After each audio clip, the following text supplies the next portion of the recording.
evening, ladies and gentlemen. Hello. Thank you. Right, first and most important question. Can you hear me? Yes. Hurrah!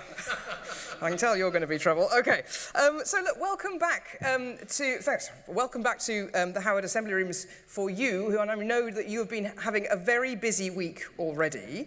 It is a great pleasure to be back here for me, and also to be here in such a special year for the festival. Lead Song is celebrating its 20th birthday, which is a fantastic thing. And we have such an exciting programme to look forward to this evening by Katharina, Konradi, and of course Joseph, tinkling the ivories as usual. Now, when I've given talks before, what I've usually ended up doing is kind of expounding on the programme notes of mine that you can, recycle later once you've made it through the concert. But I thought that rather than coming at this evening as a series of talking you through each individual song a bit more at a time, I thought we'd do something a little bit different this evening. So we're going to play a game this evening called Places and Faces, which is to say that what I'd like us to explore over the next 25 minutes or so is who wrote the songs that you're going to hear, for whom, and to be performed where. So where do these songs actually belong? What rooms, what halls, before they are all then brought together in a space like this for a concert like tonight's? Because, as I'm sure you're aware as Leeds regulars, this is not just about Joseph and Katharina up here doing all the hard work to make the magic happen and taking you into the musical worlds of Felix Mendelssohn, of Robert Schumann, of Hugo Wolf, of Montsalvatje and Obradors. You've got to do some work too, right? And the work that you have to do is to be 5 different kinds of audience for the 5 different composers whose music you're going to hear this evening, so that you can really enjoy what you're hearing and how you're hearing it and the spaces you can imagine yourselves in to the fullest. So, we're going to begin in a well-appointed drawing room. It might be in a British city, perhaps in Leeds or Manchester or London, perhaps in Berlin, perhaps in Leipzig, 1830s, 1840s, and our musicians are the friends and acquaintances of the very wealthy and highfalutin Mendelssohn family. And the leader that we're going to hear are part of an evening of musical entertainment among friends. Now, crucially, not all of the musicians will be professional musicians. In fact, quite a few of them will be amateurs. They may be senior business people. They may be aristocratic or noble. They may be women who have not been allowed, as Felix's older sister Fanny was not allowed, to pursue a professional career in music, but was nevertheless a virtuoso pianist and a very, very talented composer. Don't forget also that Felix Mendelssohn's amateur performers in this country included Queen Victoria. Because in 1842, when he came to London on one of his many visits, he was invited to an audience at Buckingham Palace, and Queen Victoria had an album of his songs waiting on the piano, and wished to sing some of them with the composer accompanying, and said, "Oh, I'd love to do Aus Italien, that really is my favourite of your songs," and Felix had to admit that actually his sister wrote that one, but it had been published under his name as part of that volume. So, the lead of the 1830s and 1840s of Felix and Fanny Mendelssohn's generation, which is to say the generation just after Franz Schubert, there's only 10 years in it in terms of when they were born, this is the moment when the lead is only just starting to take its first tentative steps into what we might broadly call the public concert hall. And for the most part, if songs are included in public concerts, there will be 2 or 3 as a little clutch, certainly not a whole cycle or opus, as part of a much more miscellaneous programme offering.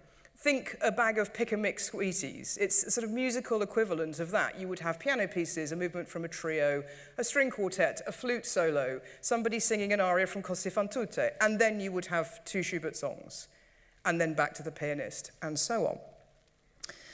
So this is because, of course, song is a domestic activity. It's a thing that had come out of the Lied tradition, had emerged from the idea of things you could do yourself at home.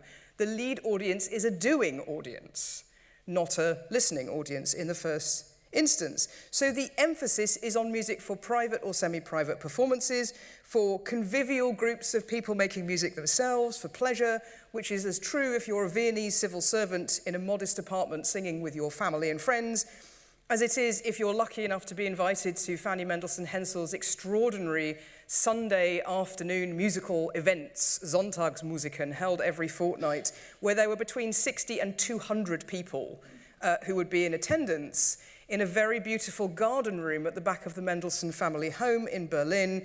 And there would be performances of songs, piano pieces, choral works, unstage operatic scenes, string and wind music, and so on and so forth. So Felix Mendelssohn's songs begin each half of our concert this evening. They were incredibly popular in the 1830s and 40s, but for the most part, they require us to shrink this very beautiful room right down to a cozy domestic space and a circle of good friends. So this is intimate music, wildly popular in England and broadly aimed at amateur performances, capable amateur musicians, which is why the very first song we're going to hear this evening, Gruß, Greeting, from 1832, yes, was published by Felix in an opus of songs, but was also published as an independent piece as a supplement in a musical newspaper.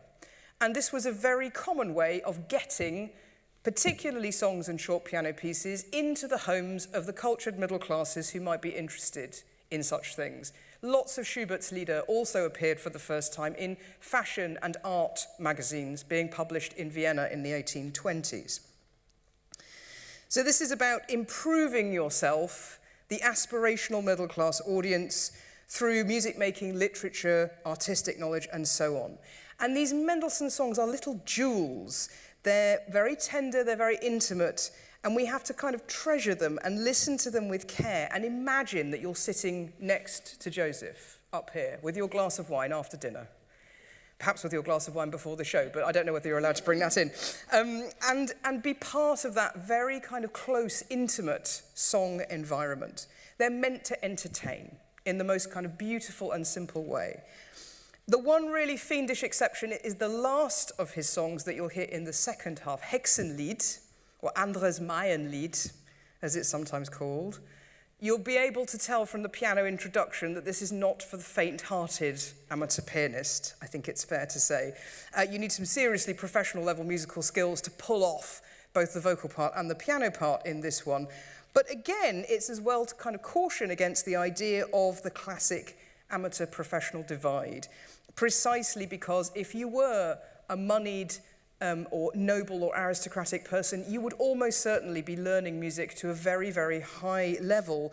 And it's precisely this category of people, the non-professionals who are very, very musically gifted, who often end up as the closest confidants and advisors to the musicians whose names that we know.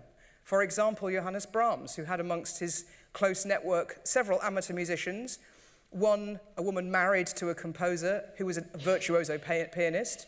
She's the one who gave names to Brahms's late piano pieces because he didn't know what to call them, so he asked her. And the other, a professional surgeon, very, very famous in his field, but also an exceptionally talented pianist and string player, who was one of the first people Brahms would send manuscripts to check over new works. So amateurs continue to play a very, very important role right through the 19th century at their best in helping, as it were, professionals. So the whole thing is a rather more nebulous division than we might now think of it.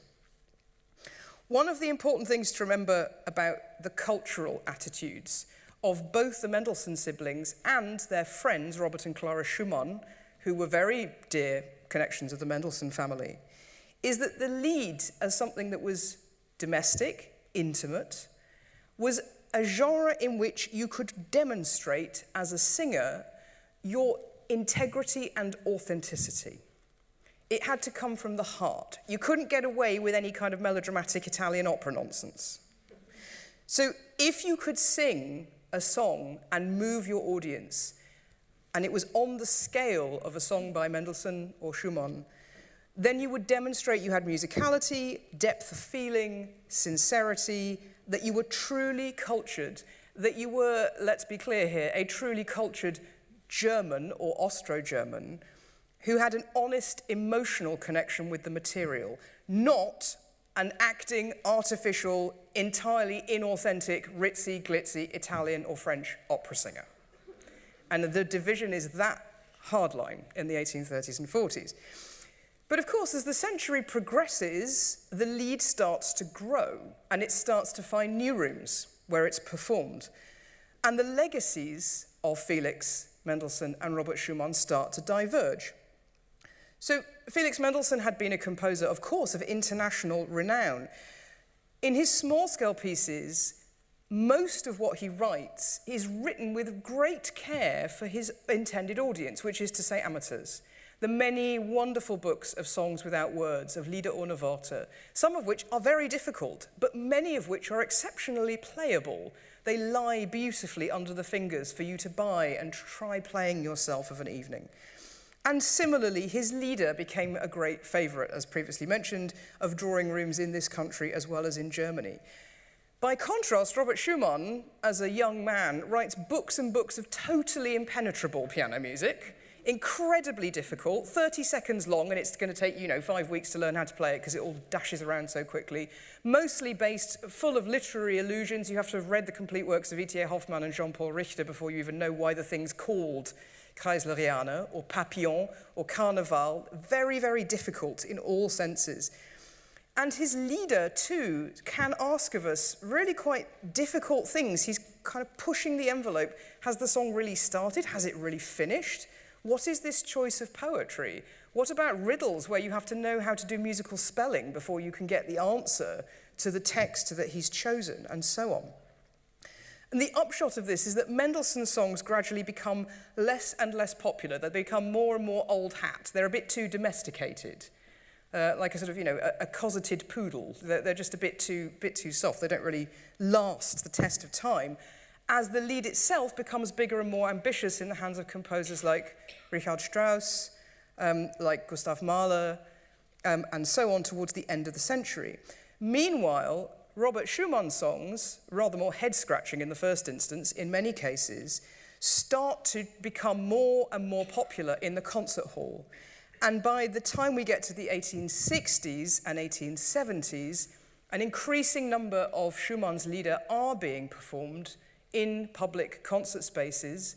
They are also incredibly important to the next generation of composers, not only in the Austro-German world, but also in France, where composers like Gabriel Fauré, who's not actually, he's 30 years or so younger than Schumann, becomes completely obsessed with Schumann Lieder, and a lot of the French mélodie tradition is then developed out of a huge and deep and profound knowledge and interest in the songs of Schumann. So there is a much longer legacy to Schumann Lieder as the 19th century progresses. But in terms of performance, Robert would not have dreamed of hearing any of his song cycles performed in their entirety on a concert platform. That simply did not happen during his lifetime. Song cycles were too long and they were too samey, which is to say you just had a singer and a pianist and nothing else for ages. And the whole point was that these were miscellany programs. They were supposed to be interesting and varied and full of different things, not just the same two people going on and on for 45 minutes. Nobody was interested in that. And it's only in the 1860s, as I say, that starts to change, where we have the first professional public performances of Dichterliebe, of Frauenliebe und Leben, of singers who start to experiment with performing Franz Schubert's cycles in their entirety, where previously these two had not been put on the concert platform. So our idea that when we see an opus number on a group of songs by, say, Schumann, that the opus number means perform them from beginning to end, perform them all, that's what opus means, is not something that Schumann himself would have expected of a public performance of this music. So when we hear the Schumann Sechs Gesänge later this evening, the one place you may have heard everything in an opus together in a rather more informal way would have been at his house. So for the Schumann songs, we're in Düsseldorf, in a small but cozy middle-class house, and we've got this collection of words by 5 different poets. Now, again, you'll see that I've slightly fudged this in the program notes. I've told you they're all about loneliness and distance. They are. I'm not making that up. They are connected. You'll see in each song the protagonist is in some way separated or unable to get to the object of their desire or affection. The classic distant beloved scenario plays out in many different ways. But they take their poetry from very different sources, and the worlds that we inhabit in these 6 songs vary enormously. There's a kind of Shakespearean-style song, there's a fairy tale scene with a handsome young man on a horse, there's walks in the forest, and so on and so forth. It was not possible to buy a volume with all 6 songs in it during Robert Schumann's lifetime. You either had to buy it as 2 volumes of 3 songs each, which is how it was first published in 1852, or when it was reissued the year before he died in 1855, every song was separate. Because the publisher knew that they were much more likely to be able to sell songs if you could simply buy the individual songs that your friend had said, oh, that 3rd one's very good. Don't do the 4th one, it's very difficult. And so you could go and just buy the song that you thought would be the most interesting to you. You could pick and choose. And there is a very wonderful writer in the 90s and early 2000s who talks about the organization of songs in this way, like picking and choosing a bouquet of flowers.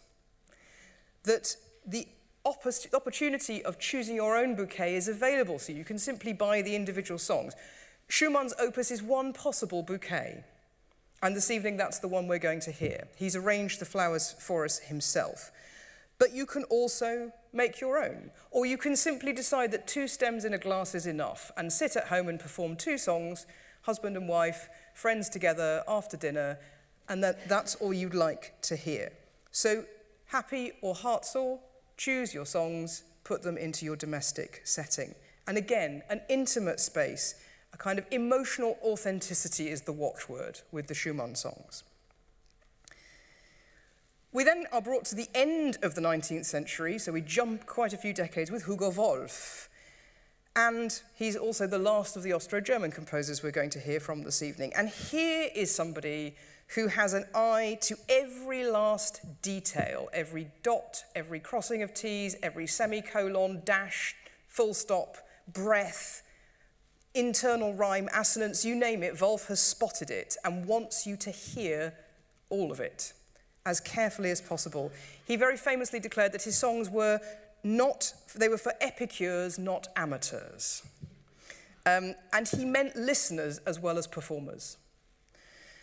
But he learned how to write songs from Robert Schumann, not directly, that would have taken a séance, but he knew how to write the songs because he'd intensely studied the work of Robert Schumann, and then of Brahms as the next generation on as well. By the time Wolf is writing, the market for amateur lieder has never been so big. It grows decade by decade, the sheer amount of music that is being published for an amateur musical audience hungry for more and more new repertoire. But something changed in the 1860s around the time that lieder started to make it onto the concert platform, which is that there was a growing feeling that the old way of writing the lied, the Mendelssohn and Schumann way of writing the lied, was getting worn out. That actually these forms, in the way that they're being used, had been worn to the point of kind of threadbareness by the frequency with which people were using the same poems, the same musical ideas, the same general structures for the way that they might write for voice and piano. All those imitators of Schubert and Schumann and others. And so the mass market was becoming a kind of glorified hackwork machine, that nothing new was being created. They were writing music without sincerity, which of course goes against what the early 19th century composers thought was the whole point of lieder. So if you wanted to rescue lieder for a new generation, you had to find a way of doing it differently. And that is exactly what Wolf does. He transforms Schumann's approach into something of tremendous delicacy and exactitude, with all the drama of an operatic scene often, but in 2 or 3 minutes, and no more. Every detail perfect. Despite these brilliant miniatures, he also then gathers his songs into huge collections. So the Italienisches Liederbuch has 46 songs in it. The Spanisches Liederbuch has 44. There are 53 Mörike lieder, and it is the settings of Eduard Mörike that you will be hearing this evening. And the reason for this kind of mega publication approach is quite simple, because song is still not considered as important a genre at the end of the 19th century, because it's little. It's not like a symphony or a string quartet or a sonata where, you know, the big men do the big things to write their big pieces of music. It's not like opera, and Wolf was desperate to write an opera that was going to change the world. He never quite got there. But if you can put together 53 songs in a row, well, that's a big, hefty thing, isn't it? That is comparable in its weight, in its complexity, in the size of the world that it conjures to a symphony. And if you're starting to have complete performances of song cycles, if you have to sit still for as long as a load of Lieder as you do for a symphony, then the weight of the music must be equivalent. Wolf sought out the best possible interpreters. There's no point creating a magnificent feast if you don't then have an epicure to eat it, after all. And one of the singers he particularly admired and worked with a lot was Lili Lehmann, who had sung as part of Wagner's first complete ring cycle at Bayreuth in 1876. So we're some distance from the small world of a Mendelssohn drawing room in the 1830s. We now have a Wagnerian soprano performing for us, potentially in a concert hall, but sometimes in a domestic space. It's high-quality professional performance. It's difficult music. It's harmonically quite idiosyncratic, because that's the only way you can pick out all these little details. So you have to know your stuff musically, and you have to be paying meticulous attention to the poetry, which is to say that you are the perfect audience as song fans for Wolf Lieder, because you do precisely that. You love the music, you care about the songs, you look at the poetry, and that's the level of attention to detail Wolf wanted from all of his audiences. So you can either put yourself in a grand space like the Tonkünstlerverein in Vienna, with Lili Lehmann and her pianist Fritz Lindemann wowing you from the stage, or if you're feeling brave, you can remain in a small-scale space with Wolf. I don't know if you've ever seen a picture of Wolf. He sort of glowers. The eyes follow you around the room from the photograph. Sitting at the front, reading the poem to you first, before you're then allowed to listen to the song, every possible detail marked. That leaves us with the songs of two very different 20th century composers, Xavier Monsalvatje and Fernando Obradors, both Catalan musicians, both largely working in and around Barcelona. Obradors was born in 1897. That's the year of Brahms's death. That means that his life overlaps with Wolf's by a few years, just across the end of the century.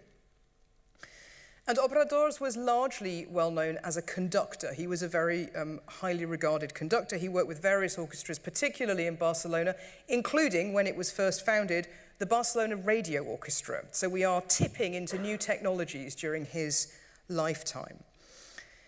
The songs we're going to hear are from a large collection called Canciones Clásicas Españolas, so classic or classical Spanish songs. They take folk texts and are, in some cases, sort of well-known melodies that he has then realized. And there are multiple volumes of these songs, published through the 20s, 30s, and 40s. Some are ferociously difficult, and some are not. So some of them are very possible for amateur performances.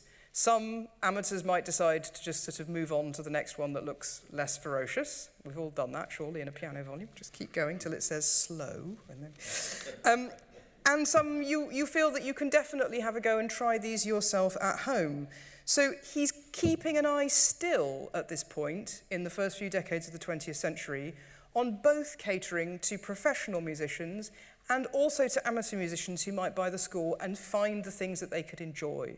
And we are long, by this point, into international export, and indeed, unlike the Germans, Obrador has the advantage of international copyright law, so there's rather less piracy going on by the time he's writing things. And one of these volumes was published in the States, which hugely increased its circulation and meant that it, in particular, was very, very popular, and those songs have been recorded more than any of the other songs in the collection, precisely because once the score's in circulation, you have the material to try it yourself, to learn it at home, and then to decide to perfect it and make recordings and put it in performances. And then last but not least, we've got Xavier Monsalvatje, born in 1912, so our youngest composer. And by the time Monsalvatje is an adult, we have both radio stations doing their thing, but also we are now in a world of commercially viable recording technology as well. So from this point onwards, domestic performance starts to lose its grip as the 20th century goes on, because now you don't have to fight your way through a piano duet reduction of somebody's new symphony because you can't otherwise hear it. Now you can buy the LP. You can actually have the opportunity to get the entire orchestra or the voice of your leading singer at home without you having to sweat over the reduction yourself. And gradually, of course, recording comes to provide a new way of people listening to and engaging with music in their own houses. The songs we're going to hear from this last composer are the Cinco Canciones Negras, which are written immediately after the Second World War, around 1945, he finishes them. And they are premiered at a venue in Barcelona which still exists, the Ateneo, which is to say the Athenaeum of Barcelona. This is a cultural centre and a very magnificent library. The library is a sort of, do look it up, because it's a fantastic kind of architectural feat to look at, this very, very beautiful library. It also had wonderfully a series of conversation rooms, so that you could come with your artistic friends and book one of these rooms and sit and have creative conversations about things, artistic discussions where people from different disciplines would have the chance to talk to each other. And it also had an auditorium of about 200 or 300 people. So we're in the world here of a professional concert venue. And this is where the songs were first performed by Mercè Plantada in 1945. Mercè Plantada may not be a familiar name to us now, but she worked with Strauss in Vienna and also with Stravinsky. So she was a very, very distinguished professional singer. So this was a fully professional public affair to an audience of several hundred people in an elite musical environment. Again, you are the audience for this particular gathering. So, as you come back in to sit down at 7:30, I promise to play along because I'll be in here too. You should say hello to the person sitting next to you, particularly if you're not somehow already related to them. That's cheating. Find the person who's sitting next to you that you haven't met before and say hello to them, because you're going to be traveling with them from a drawing room in Leipzig or Berlin to Düsseldorf a couple of decades later, and then to Vienna, either to Wolf's Salon, in which case steel yourselves, or to the Tonkünstlerverein to hear Lili Lehmann. And then you've got to zoom across to Spain and have the opportunity to make music with friends for the first songs, and then be in the Athenaeum for the second group of songs that you're going to hear. So enjoy those spaces, enjoy the musical faces on the way, and thank you very much for your attention.